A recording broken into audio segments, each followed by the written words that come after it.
The morning of Savannah's wedding arrived, wrapped in pale gold light and the faint smell of gardenias drifting through the hotel corridor. Isabella Reeves stood in front of the small bathroom mirror in room 214, smoothing the front of her navy blue dress with both hands for the fourth time. The dress was clean and pressed, and it fit her well enough. But it was 3 years old, and she had bought it on clearance at a department store in Columbus for $42. She had sewn a small pearl button back onto the left sleeve 2 nights ago. While sitting at her kitchen table after a double shift at Patty's Diner, she had done it carefully, the way she did most things, without complaint and without anyone watching. She looked at herself and tried to find something to feel confident about. Her dark hair was pinned back with a simple clip. She wore the pearl earrings her grandmother had left her, small and real, and the only fine thing she owned. Her shoes were low heels and cream leather, slightly scuffed at the toe, polished that morning with a cotton cloth and a bit of Vaseline. She looked presentable. She looked like a woman who was trying. That would have to be enough. The venue was a grand estate outside of Greenwich, Connecticut, a property with white colonnades and a sweeping lawn that rolled down toward a glittering pond. When Isabella arrived by the shared shuttle from the hotel, she stepped out and stood still for a moment, taking in the sight of it. Guests moved across the grass in designer suits and silk gowns, wearing sunglasses that cost more than her monthly rent. A string quartet played something classical near the rose garden. Waiters in white gloves carried trays of champagne, flutes that caught the late morning light. She had known the wedding would be grand. James Holton came from old money, and Savannah had made sure to remind everyone of that fact in the months leading up to the day. But knowing a thing and standing inside it were very different experiences. Isabella found her name on the seating chart near the entrance. She was placed at table 17, a round table near the side entrance to the reception hall, partially blocked from the ceremony space by a wide potted ficus. She recognized no one at the table.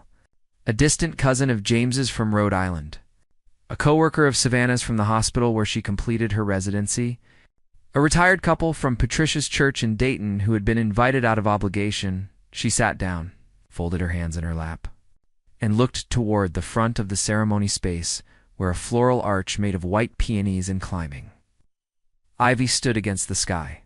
It was beautiful. She allowed herself to feel that without complication. The ceremony began exactly on time. James Holton walked to the altar with the easy confidence of a man who had never been told he did not belong somewhere. Beside him stood his best man. And it was here that something shifted quietly in the air around. Isabella, she noticed him because he was the only man in the wedding party, was not smiling the rehearsed smile that came with being watched. He stood with his hands folded in front of him, shoulders relaxed, his dark suit simple and perfectly cut. His jaw was set, and his eyes moved slowly across the crowd, not with arrogance, but with the quiet attention of someone who was genuinely looking, genuinely trying to understand the room rather than perform for it. His name was called when the officiant introduced the wedding party, Colton Westhaven. She heard a woman at the next table whisper something to her husband about real estate in Manhattan and a number with too many zeros to hold on to. Isabella did not follow finance news. She worked 6 days a week and came home tired. She would not have known his name at all if the woman had not whispered it. What she noticed was not his wealth. What she noticed was the moment his gaze crossed the length of the ceremony space and landed, briefly but completely, on her. It lasted only a second. He looked away as the music swelled and Savannah appeared at the entrance of the aisle in a cathedral gown that drew audible gasps from the crowd. Isabella looked at her sister and felt the complicated mix of genuine pride and quiet grief that had defined their relationship for as long as she could remember. Savannah was radiant. She always had been. That had never been in question. The ceremony unfolded with the kind of careful beauty that came from months of professional planning. Vows were exchanged. Rings were placed. The officiant said something about love being a choice made. Every morning, and Isabella found herself holding on to that particular sentence longer than she expected. Afterward, the guests moved to the garden terrace for cocktails and photographs. Isabella drifted toward the edge of the terrace, where a stone railing overlooked the pond. She held a glass of sparkling water and watched a pair of ducks move unhurriedly across the water's surface. She was not sad, exactly. She was simply outside of the scene in a way that felt familiar.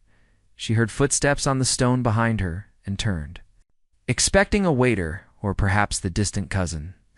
Looking for directions to the restroom? It was Colton Westhaven. He was taller up, clothes and the lines around. His eyes suggested someone who had spent time outdoors and someone who had spent time worrying. He held his own glass loosely, a drink he had barely touched. He said, "You looked like you needed a moment of quiet," she said. "I'd probably do." He nodded and stood beside her at the railing, looking out at the pond. For a moment neither of them spoke, and it was not uncomfortable. It was the kind of silence that only happens between people who are both genuinely at rest. Then he said, "I almost did not come today." She looked at him. "To the wedding. I nearly sent a gift, and my apologies.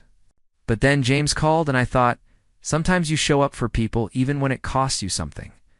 He paused, and I'm glad I did. Because I saw something today I did not expect to see. She waited. He turned and looked at her with an expression she could not fully read. It was careful and certain at the same time. He said, 7 years ago on a Tuesday night in late October, I was sitting outside a gas station in Columbus, Ohio. It was raining. I had 40 cents in my pocket, and I had been awake for almost 2 days, and I had nowhere to go. A woman came out of the gas station with a paper bag and a coffee. She looked at me and she did not look away. And then she reached into her coat pocket and held out a folded $20 bill. She said she hoped my night got better. Then she walked to her car and drove away. Isabella felt the blood leave her face slowly and then return all at once. She remembered that night. She had just finished a closing shift. The rain had been cold and sideways. She had seen a man sitting on the curb with his head down, and something in the slant of his shoulders had stopped her. She had not thought about it as a grand gesture. She had $20, and he looked like he needed it more than she did that night. She had never told anyone about it. It was not the kind of thing she talked about. She said quietly, "That was you," he said. "That was me." The garden sounds continued around them. Laughter and clinking glasses and the distant sound of the quartet starting again. But between the two of them, standing at that stone railing above the still water, something had changed in the way the afternoon felt. He said, "I looked for you for a long time." She did not know what to say to that. She did not know what to say to any of it. So she said the honest thing, the only thing that came. She said, "I just thought you looked like you needed someone to notice." And Colton Westhaven, who had built an empire and survived the worst of what ambition and loss and loneliness could do to a person, looked at Isabella Reeves in her $42 dress and her grandmother's pearl earrings, and felt something in his chest loosen for the first time in years. Isabella did not sleep well that night. She lay in her hotel room, listening to the muffled sounds of the reception winding down in the ballroom 2 floors below. Oh. The bass of the music softening into something quieter and then disappearing altogether. She stared at the ceiling and thought about a rainy Tuesday in Columbus. A paper coffee cup, a folded $20 bill. In the particular way a man's shoulders could tell you everything about where he was in his life, she had not given Colton her number. He had not asked for it. They had stood at that railing for nearly 40 minutes, talking about small things and then gradually larger ones. The way conversations sometimes travel when both people stop trying to manage how they appear. He had made her laugh twice, genuinely. Not the polite laugh she used at the diner when a customer said something they thought was clever. Before they were pulled back into the wedding crowd by the announcement of dinner seating, he had simply said he hoped to see her again, and he had said it the way people say things when they mean them. She drove back to Columbus the next morning with the windows cracked and the radio on low. Savannah and James were already on their way to Barbados. Patricia had hugged Isabella goodbye in the hotel lobby with the same arm's-length warmth she always offered, the kind of embrace that communicated affection and distance at the same time. Life resumed its familiar shape. Monday through Saturday, Isabella opened Patty's Diner at 6 in the morning. She tied on her apron, filled the salt shakers, brewed the first 2 pots of coffee, and greeted the regulars by name. There was Howard, who ordered 2 eggs over easy and always left his crossword puzzle folded on the counter. There was Deb, the school librarian, who came in every Wednesday for oatmeal and stayed for an hour reading. There were the construction workers, who came in loud and left generous tips. Isabella knew all of them, and they knew her, and there was real warmth in that knowing. Even if it was not the life she had once imagined for herself, she had dreamed. When she was younger, of opening her own place, not a diner exactly, something smaller and more personal, a kitchen where she could teach women who had fallen through the cracks how to cook and bake professionally, how to turn a skill most people undervalued into something that could sustain them. She had notebooks full of menu ideas and lesson plans and rough budget projections that she had worked out over years of slow Tuesday afternoons. The notebooks lived in a box under her bed. She had not opened them in 8 months. Colton found her on a Thursday. He walked into Patty's diner at 9:45 in the morning. After the breakfast rush had cleared, wearing dark trousers and a simple gray shirt with the sleeves rolled to his elbows, he sat at the counter, and when she came over with a menu, he looked up and smiled with the kind of ease that told her he had thought about what to say and then decided to say nothing prepared. He said, "I asked James for your information." "I hope that's all right." She set the menu down. "How did you find the diner?" "James knew where you worked. I think he was surprised I was asking." He paused. "I ordered coffee, and I plan to sit here until you agree to have dinner with me. I should warn you I cleared my entire afternoon." She looked at him for a moment. Then she poured him a coffee and said she got off at 4. He came back at 4. The weeks that followed were unlike any Isabella had known. Colton drove down from New York on Tuesday evenings and on Saturdays. They ate at the kind of places she chose, which were never expensive, and he never once made her feel the distance between their circumstances. He listened the way people listen when they are not waiting for their turn to speak. He asked about her notebooks. She told him about them cautiously, testing the words as she said them, half expecting the familiar internal voice that told her dreaming was something other people did. He did not laugh. He did not offer to fix it. He just said it sounded like exactly the right thing for exactly the right person. Not everyone was pleased. Patricia called on a Wednesday evening in October.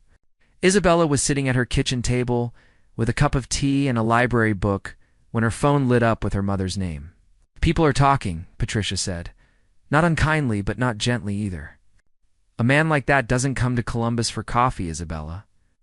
Men like that have a type, and it is not us," Isabella said. "He keeps coming back. Mom, for now?" Patricia's voice shifted into the particular register she used when she believed she was protecting someone. "I just don't want you to rearrange your life around a man who will eventually go back to his world and find someone who fits it better." Isabella said goodnight, and set the phone down and sat with the familiar weight of that particular kind of love, the love that diminished in order to protect, the love that had spent her entire life telling her to want less. 2 weeks later, the thing with the inheritance surfaced. It came out accidentally. Isabella had driven to Dayton on a Sunday to help her mother clear out the spare bedroom, which Patricia had decided to convert into a sewing room.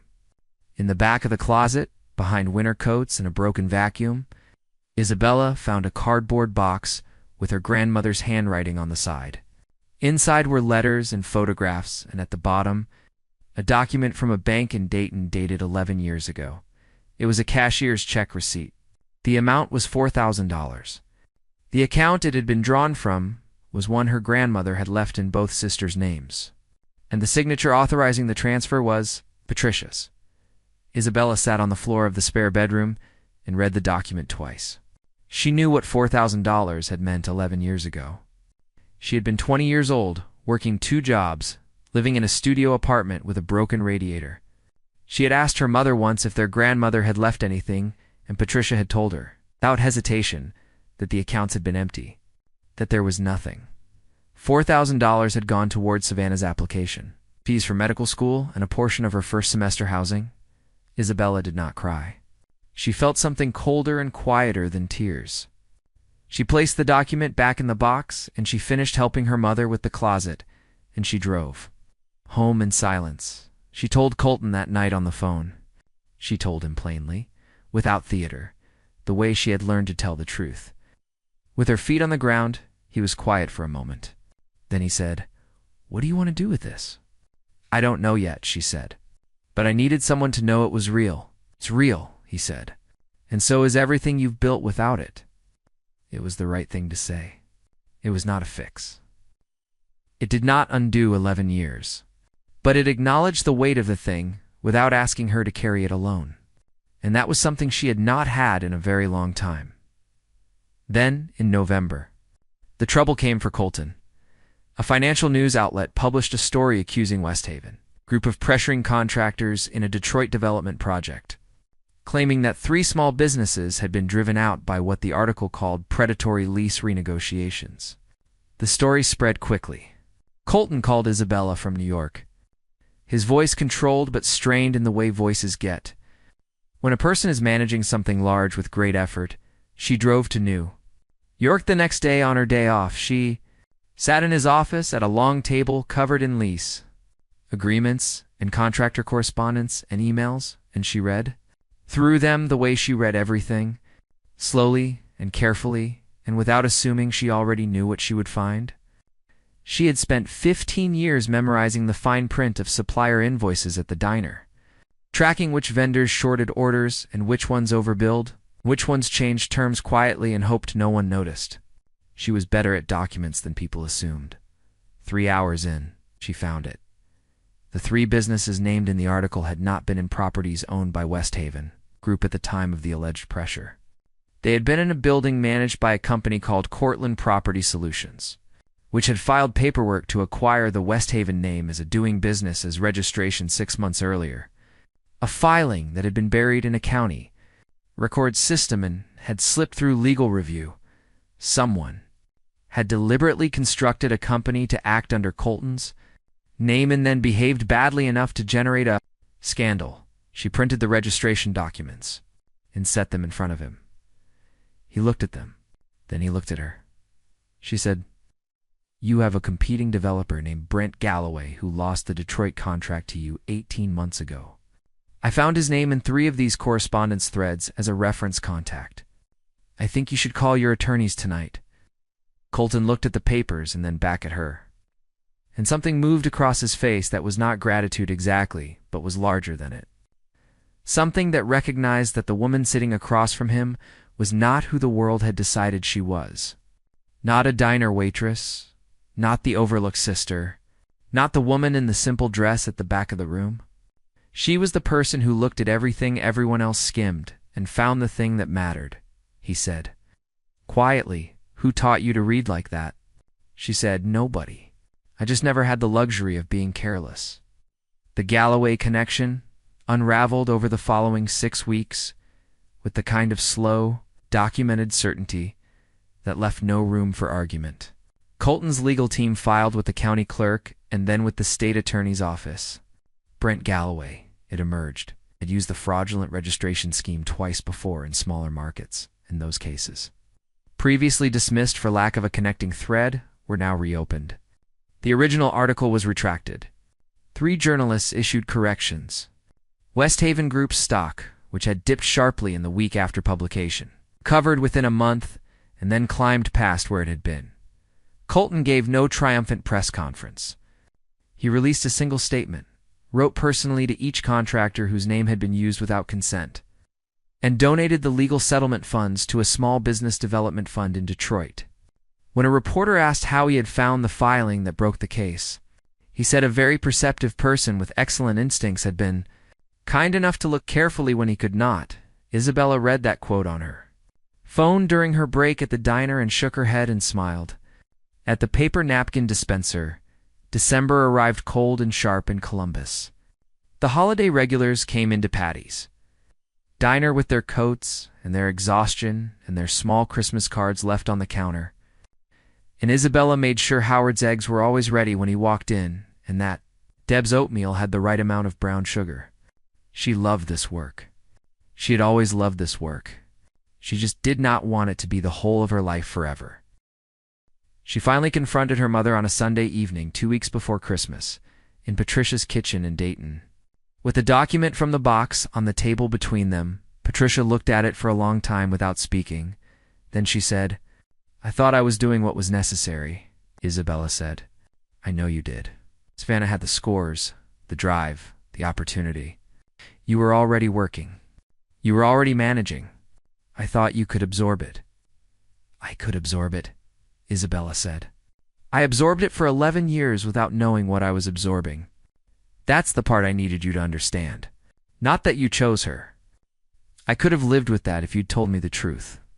But you let me believe there was nothing when there was something that was mine. Patricia's eyes were wet.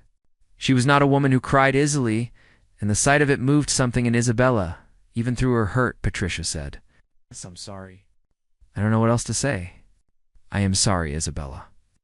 The word sorry did not fix 11 years. It did not return what had been taken. But it was true, and it was the first time her mother had ever said it without a qualifier or a justification, and Isabella breathed it in and let it settle.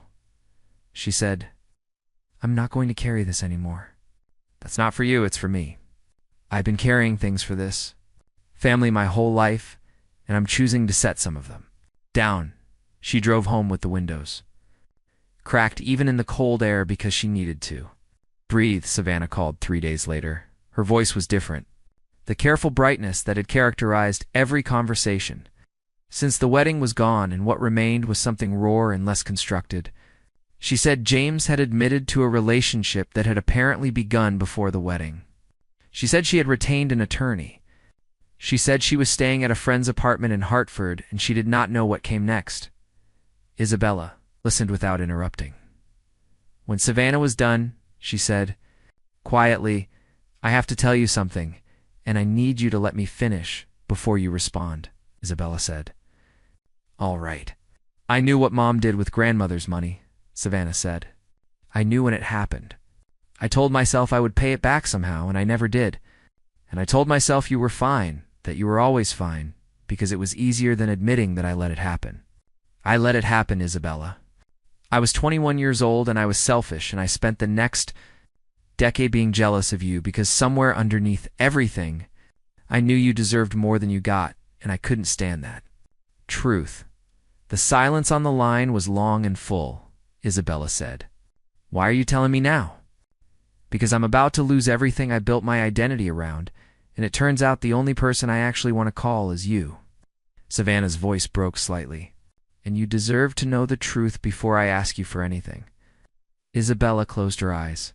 She thought about their grandmother's kitchen on Christmas mornings, two of them making biscuits together before anyone else was awake, flour on the counter and the radio on low.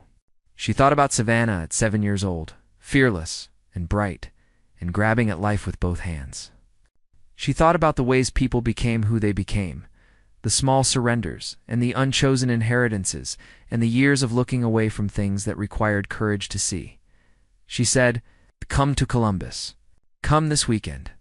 We'll figure out the rest later. Colton arrived on a Friday evening in January. The week after Savannah had spent 4 days on Isabella's couch eating soup and crying and slowly beginning to resemble herself again.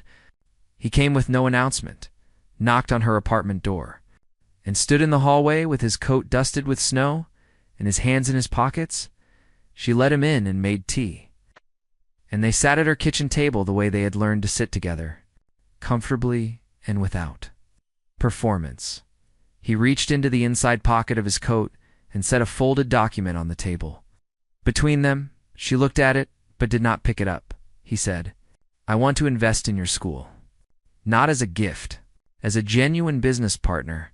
I've had my team run a market analysis on vocational culinary programs for women with barriers to employment in the Columbus metro area, and the need is significant, and the gap in services is real. I want to fund the first location, provide operational support for the first 2 years, and take a 15% stake with no controlling vote. Every decision would be yours. She looked at him steadily. Why 15%? Because that is a fair number for the level of capital and support I am providing. Not $1 more in percentage than is earned. We had this analyzed. I did. You took it seriously, Isabella. His voice was quiet and entirely certain. I have taken everything about you seriously since the moment. He handed me $20 in the rain and walked away without waiting to see what I would do with it. You did not need me to be grateful. You just needed me to be okay. That is who you are, and that is why I am sitting at this table, and why I would like very much If you would let me keep sitting here. She looked at the document. Then she looked at him. Then she picked up the document and read it through completely, because she was Isabella Reeves, and she had learned never to sign anything without reading it first.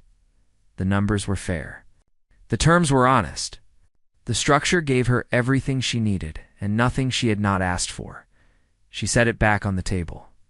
She said, "I want one change. Tell me." The name on the business registration. It should read Isabella Reeves Culinary Institute, not a branded partnership name. This thing needs to belong to the women who walk through the door, not to either of us. He picked up his pen and crossed out a line on the document and wrote what she had said in clear print and initialed it. She picked up her own pen and signed at the bottom, and he signed beside her. Then she looked at him across the small table in her small apartment with its second-hand furniture and her grandmother's earrings on the windowsill and the box of notebooks she had finally brought out from under the bed, and she said the thing she had been carrying for weeks. Without knowing how to put it down, she said, "I have been afraid to believe in this, in you and me and all of it, because every time I have trusted something good, it found a way to cost me." He said, "I know. But I am choosing not to be afraid anymore. Not because I know it will be fine. Just because choosing fear has never once given me anything worth keeping." He reached across the table and covered her hand with his. The same hand that had once held out $20 on a rainy Tuesday because a stranger looked like he needed someone to notice him. And he said, "Then let's build something." The Culinary Institute opened 14 months later in a renovated building on the east side of Columbus, with wide windows and a teaching kitchen that smelled of warm bread and fresh herbs. The first class had 11 women. A single mother of 3 who had been working retail for 12 years, a woman who had aged out of foster care with no safety net and extraordinary natural instinct with food, a grandmother who had cooked for her church for 30 years and never once been paid for it, 8 others who had arrived with some version of the same story, capable, overlooked. And ready Isabella stood in front of them on the first morning in a clean white apron with her dark hair loose around her shoulders. And she looked at each of them without rushing. "The way someone looks at people when they intend to see them fully," she said. "You are not here because someone felt sorry for you. You are here because you have something real, and this is a place that takes real things seriously." She taught them how to hold a knife, how to build a sauce from nothing, how to read a recipe as a suggestion rather than a law.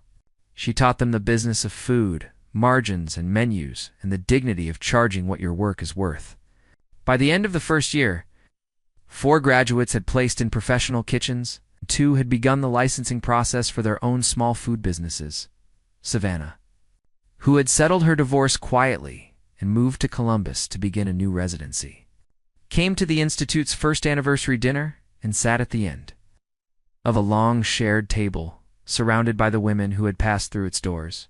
She watched her sister move through the room with an ease and authority that had always been there, waiting for the right ground to stand on. And she felt something release in her chest that she had been holding for most of her adult life.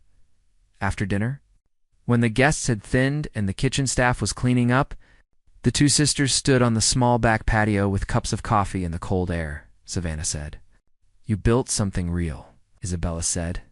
"We both needed to." It was not forgiveness in one clean moment. It was something more honest than that. 2 women standing in the cold, acknowledging what had happened and choosing one day at a time to build something better from whatever remained. Colton was waiting inside, talking with Howard from the diner, who had apparently been invited and had brought an excellent bottle of wine and his completed crossword from that morning. He looked up when Isabella came back in, and the look between them was quiet and warm and entirely private. He had asked her once, on a walk along the Scioto River in the early spring, if she thought that Tuesday night in Columbus had changed the direction of his life, or simply confirmed the direction it was already heading. She had thought about it seriously before answering. She said she believed some people were already moving toward each other long before they understood why, and that the night at the gas station had not created the path but had kept him on it long enough to reach the place where their paths crossed again. He said that was the most hopeful thing he had ever heard. She said she was working on being more hopeful. And she was.